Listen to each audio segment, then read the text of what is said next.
Hey there, I'm Ava, 32 years old, thriving in my marketing career and living what I thought was my dream life. I've got an incredible house in the suburbs, and my husband, William, is a brilliant software engineer who's always had my back, or so I believed. Things started to unravel when my mother-in-law, Linda, began acting strange. Now, Linda and I have never been close, but suddenly she's all buddy-buddy with Luna, the daughter of our new neighbors. Luna's 25, and Linda treats her like the daughter she never had. Hey William, have you noticed how much your mom's been hanging out with Luna lately? I asked one evening over dinner. Huh? Oh yeah, Mom said she's helping Luna with job applications or something, he replied casually. I shrugged it off. That's nice of her, I guess. But I couldn't shake this weird feeling. Every time I saw them together, they'd be whispering and giggling like schoolgirls. It was unsettling. During our weekly game night, I vented to my friends, Tom and Karen. Am I overthinking this, or is Linda acting weird? Karen raised an eyebrow. Weird how? She's suddenly best friends with Luna. It's like they've got some secret joke that I'm not in on. Tom laughed. Maybe they're planning a surprise party for you. I wish it were that innocent. Work was crazy, and I was up for a major promotion, so I was practically living at the office. Meanwhile, William started coming home later and later. Another late night? I asked, trying to sound casual. Yeah, this project's brutal. Don't wait up, he said. I wanted to believe him, but my gut told me something was off. One afternoon, I was grabbing the mail and spotted Linda and Luna huddled together on Linda's porch. They went silent as soon as they saw me. Hey Ava, Luna chirped, overly cheerful. How's work? Busy, I replied, forcing a smile. What are you two up to? Linda waved it off. Oh, just some girl talk, nothing you'd be interested in, dear. Right, because I'm not a girl or anything. That night, I couldn't sleep, replaying all the strange vibes in my head. The whispers, the late nights, the awkward silences. Was I just being paranoid, or was something seriously wrong? Little did I know, my perfect life was about to implode. The people I trusted were the ones holding the matches, ready to burn it all down.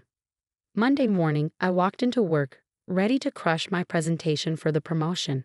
But something felt off. People were whispering, giving me sideways glances. After my presentation, my boss, Mr. Johnson, called me into his office. Aha, we need to talk, he said, looking uncomfortable. There've been some rumors about us. I'm sorry, but I have to pass you over for the promotion. We can't have people thinking. Well, you understand. I was stunned. What? That's ridiculous. There's nothing going on between us. He sighed. I'm sorry, Ava. My hands are tied. I left work early, my mind spinning. At a neighborhood barbecue that weekend, I overheard Mrs. Peters gossiping with another neighbor. Did you hear about Ava Thompson? Apparently, she throws wild parties. Someone even said they saw drugs there. I nearly dropped my plate. What the hell was going on? When I got home, I confronted William. People are saying insane things about me, wild parties, an affair with my boss. What's happening? William looked uncomfortable, avoiding my eyes. I don't know, Ava. Maybe there's some truth to it. You've been working late a lot. I stared at him shocked. Are you serious? You know me better than that. The next day, Linda stopped by unexpectedly. Oh, Ava, she said with fake concern. I'm worried about you. Your behavior lately. It's just not right. Maybe you should be careful. Before I could respond, Luna bounced in. Hey, William, ready for our run? She smiled and touched his arm, laughing at something he said, while he just stood there, not even trying to push her away. Even Tom and Karen started acting strange. At our next game night, Karen asked, hesitantly, Ava, is everything okay? We've been hearing things. I'm not having an affair, I'm not doing drugs, and I'm not throwing wild parties, I snapped. Tom looked skeptical. Look if you need help. I stormed out, feeling more alone than ever. The final straw came when I decided to surprise William by coming home early. As I walked in, I heard laughter from upstairs. I rushed to our bedroom and froze. There was Luna, twirling in front of my mirror in my favorite dress. William was sitting on the bed, smiling at her. What the hell is going on here? I demanded. William jumped up, looking guilty. Ava, we. Luna needed something to wear for a job interview. Luna had the audacity to smile. Thanks for letting me borrow this, Ava. You're such a sweetheart. I was speechless as she sauntered out. I turned to William, incredulous. First my clothes, and what's next? My identity? That night, as he showered, I did something I never thought I'd do. I checked his phone. And there they were.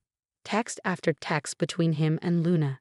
Nothing outright incriminating, but the flirty undertones were undeniable. Hey handsome, thanks for today, you're always so helpful. Anytime, Jess. You looked amazing in that dress.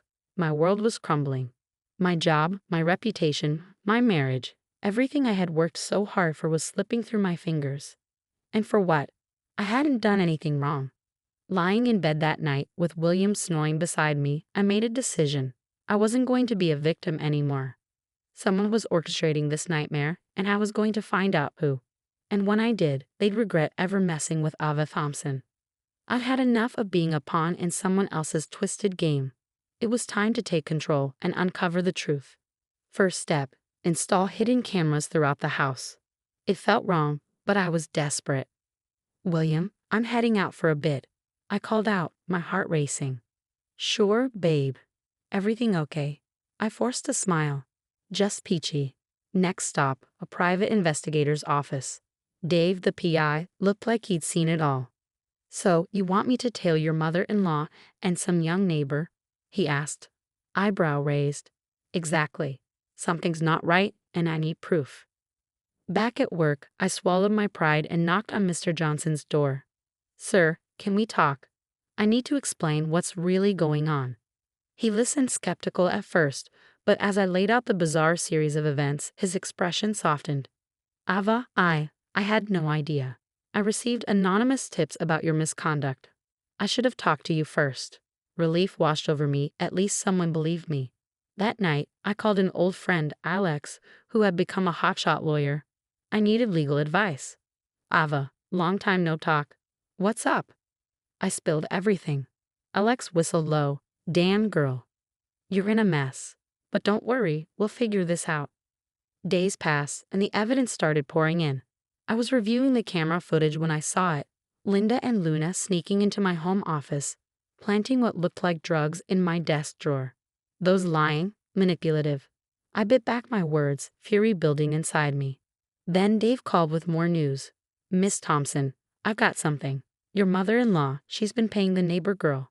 Looks like she hired her to seduce your husband. It all clicked. Linda had orchestrated the entire thing, using Luna as her pawn to destroy my life. That evening, I confronted William, laying out everything I had discovered.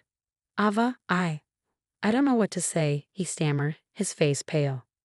How about the truth for once? I snapped. William broke down, tears streaming down his face. Luna came on to me hard. I was flattered. Nothing physical happened, I swear, but I liked the attention. I'm so sorry, Ava. I never meant for this to happen. I stared at him, the man I thought I knew. You're sorry. You let your mother and some girl destroy everything we built because you liked the attention. Please, Ava, he begged, reaching for my hand. We can fix this. I love you. I pulled away, my voice cold. Fix this. This isn't a broken vase, William.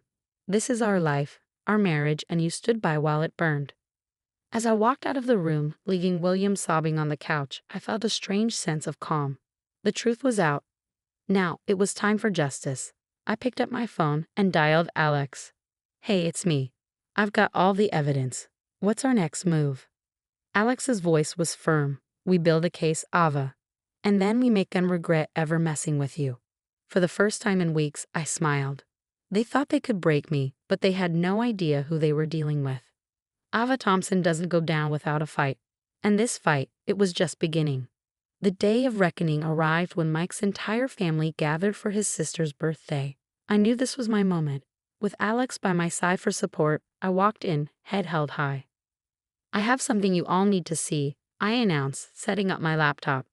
The room fell silent as the footage of Linda and Luna played on the screen. Gasps echoed through the room as the footage of Linda planting drugs in my office played. Mom, what the hell?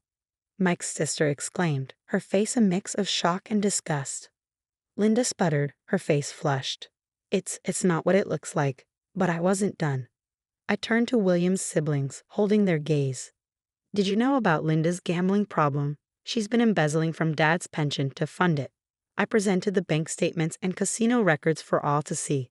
The shock on their faces deepened. Finally, I addressed the neighbors. And Luna, this isn't her first rodeo. She has a history of conning married men. I've got testimonies from her previous victims. The final bomb had dropped. The fallout was immediate and intense. William's family turned on Linda, their voices rising in anger and disbelief. In the chaos, my phone buzzed. It was Mr. Johnson. Ava, the board reviewed everything. We want to offer you the promotion, along with a public apology. Can you come in tomorrow? I smiled, feeling vindicated. Absolutely, sir. Thank you. As the dust began to settle, William approached me, his eyes pleading. Ava, please. I know I messed up, but can't we try to work this out? I love you. I took a deep breath, steadying myself. No, William, we can't. My lawyer will be in touch with the divorce papers. His face crumpled in pain, but I had my own scars too. I turned and walked away, head held high, ready to begin a new chapter. 1 year later, I stood in the kitchen of my dream house, sipping coffee as sunlight streamed through the windows. So much had changed. My new job was challenging, fulfilling, and I had started a support group for victims of family betrayal, turning my pain into a purpose. My phone buzzed. A text from Tom and Karen, full of apologies for doubting me and asking to reconnect. I appreciated their words but kept them at arm's length. Trust, once broken, takes time to rebuild. Another text popped up, this one from Alex. Dinner tonight at that new Italian place? I smiled, considering it. Alex had been my rock through everything. Maybe it was time to see where this could lead. I turned away from the window and caught a glimpse of my reflection in the mirror. The woman staring back at me was stronger, wiser, and fiercely independent. The scars were still there, deep beneath the surface, but they no longer defined me. I'll never let toxic people dim my light again, I promised myself. With that, I grabbed my keys, ready to face the day. My past had tried to break me, but instead, it had forged me into someone unbreakable. And that woman, she was ready to take on the world. Now I have a question for you. If you were in my shoes, would you have given William a second chance, or do you believe betrayal like this is unforgivable? Where do you draw the line between forgiveness and self-respect? Is there ever a situation where you would take back someone who stood by while others tried to destroy your life? Share your thoughts in the comments below.